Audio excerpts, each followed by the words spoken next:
9ই August কলকাতার তিলোত্তমার নৃশংস হত্যালীলার প্রতিবাদ ছড়িয়ে পড়েছে শুধু শহরে নয়, গ্রামগঞ্জে পাড়ায় পাড়ায় তা ছড়িয়ে পড়েছে। প্রতিবাদ মিছিল, মোমবাতি প্রজ্বলিত, পথ নাটকের মধ্যে দিয়ে রাজজাগো কর্মসূচি। এদিন মহিষাদল সম্মিলিত নাগরিক মঞ্চের পক্ষ থেকে কর্মসূচি গ্রহণ করা হয়।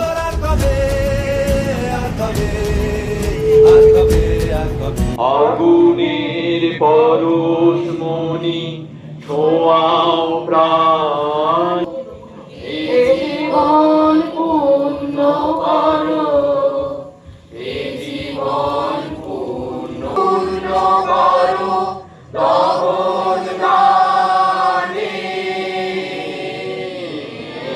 আগুনে তুলে ধরো তোমার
এখন সবাইকে অনুরোধ করব আপনাদের সামনে একটি মুক্ত পথনাটিকা প্রদর্শন করতে। Bureau report, PM news.